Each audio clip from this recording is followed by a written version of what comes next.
kubah terbesar ini ada di Al-Azham yang tanpa tiang. Kalaupun ada di mancanegara, di luar negeri yang kubahnya besar, mereka menggunakan tiang dan beberapa kubah. Sedangkan ini sendiri tanpa tiang.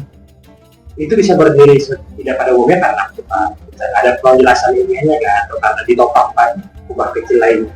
Ya memang ini menjadi sesuatu yang pemikiran bagi pemerintah saat itu, bagaimana kubah ini kan berdiri tanpa tiang, menjadi pemikiran bagi dari founding father bagaimana agar berdiri kokoh dan bisa nyaman bagi yang beribadah di Masjid Al-Azham.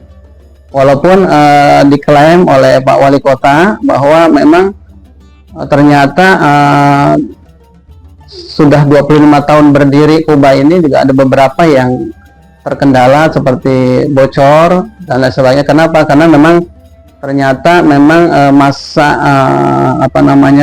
kemampuan untuk bertahan dari kubah ini juga punya masa tersendiri.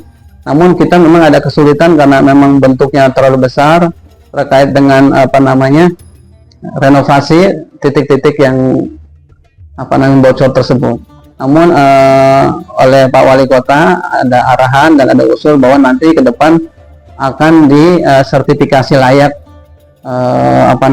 penggunaan daripada kubah ini. Artinya 25 tahun lebih berdiri. Sudah ya. Hanya mungkin sekedar perawatan saja yang dilakukan rutin. Betul, kekokohan dari kubah ini sendiri tidak sama sekali tidak terganggu dan sudah teruji tahun itu. Betul. Siap, Ustaz. Untuk saja Pak Ustaz, di sekitar Masjid Al-Azham ini juga ada penggunaan sendiri. Itu tingginya berapa meter gitu Pak Ustaz, dan makanya sih seperti apa gitu Pak Ustaz? Kalau menara, struktur menara di sini ya, yang kami bahwa menara ini, struktur menara terdiri dari 4 buah terletak sejajar dengan 4 titik pertemuan kubah anak arah timur, laut, tenggara, barat daya, dan barat laut. Struktur menara terdiri dari bagian bawah 1 tinggi 12 meter, kemudian bagian bawah 2 meter tinggi 8-10 meter, kemudian bagian tengah 7 meter, dan bagian atas 6 meter. Tangga di dalam menara panjang 41,75 meter.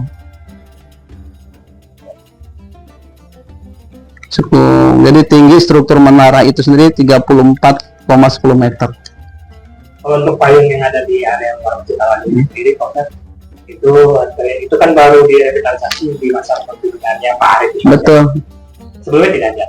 Apa sih yang mendasari atau terinspirasi dari mana Pak Ustaz untuk merevitalisasi payung-payung yang ada di Masjid Al-Azham? Betul. Baik, terkait dengan revitalisasi pembuatan payung ini didasari oleh keinginan Pak Wali Kota satu, Pak Arif, bagaimana masjid tidak hanya sekedar menjadi sarana ibadah, tetapi bagaimana juga menjadi pusat kebudayaan sentral, masyarakat bisa sebagai sentral budaya religi. Jadi masyarakat bisa datang ke Al-Azham sambil mereka selain juga meniat ibadah, tapi mereka bisa menikmati payung, bisa foto-foto, sehingga Masjid Al-Azham ini sebagai ikon Kota Tangerang juga bisa dinikmati oleh khalayak banyak, mulai dari Jabodetabek, Depok, bahkan dari luar kota. Mereka singgah kadang-kadang ingin menikmati foto di depan Masjid Al-Azham yang ada payungnya. Untuk makna sendiri ada sih payung itu juga atau terinspirasi dari Turki atau dari negara lain? Baik, untuk payung itu sendiri memang kita saksikan yang saat ini sudah ada adalah di Madinah Al-Munawwarah. Di sana memang luar biasa, sudah ada payung yang membuat ketika kita beribadah di samping Masjid Madinah itu membuat kita nyaman. Oleh karena itu di Indonesia sendiri kan kita juga melihat di Baitur Rahman, Masjid Baitur Rahman Aceh juga payungnya luar biasa. Kemudian juga di Banten, termasuk di Masjid Raya Al-Azham, bahwa payung ini terinspirasi dari payung-payung yang ada di kota Madinah Al-Munawwarah.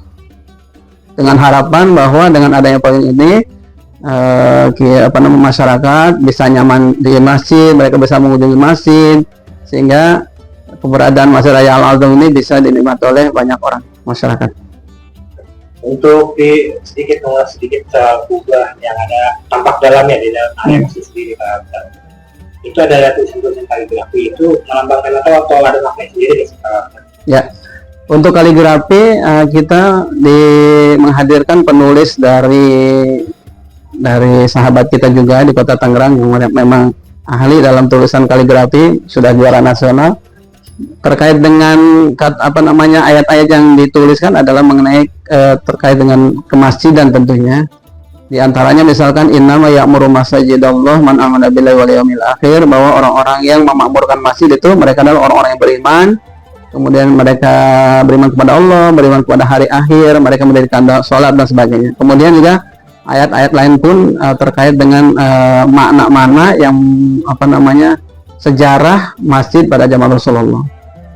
Secara keseluruhan ada berapa ayat sih yang tertuliskan di dalam kubah ini sendiri, di dalam kaligrafi? Ya kurang lebih ada banyak ya, ada 15-an ya, yang masing-masing juga terkait dengan perintah sholat, kemudian terkait dengan perintah memakmurkan masjid, kemudian terkait dengan arah kiblat, kemudian tentang qad aflahal mu'minun, ya mereka orang-orang beriman, beruntung mereka orang-orang yang mereka sholat dan khusyuk dalam sholatnya. Justru hasil dari kaligrafi sendiri, ayat-ayat yang ajakan untuk sendiri untuk beribadah, mengibadah sendiri di Masjid Raya.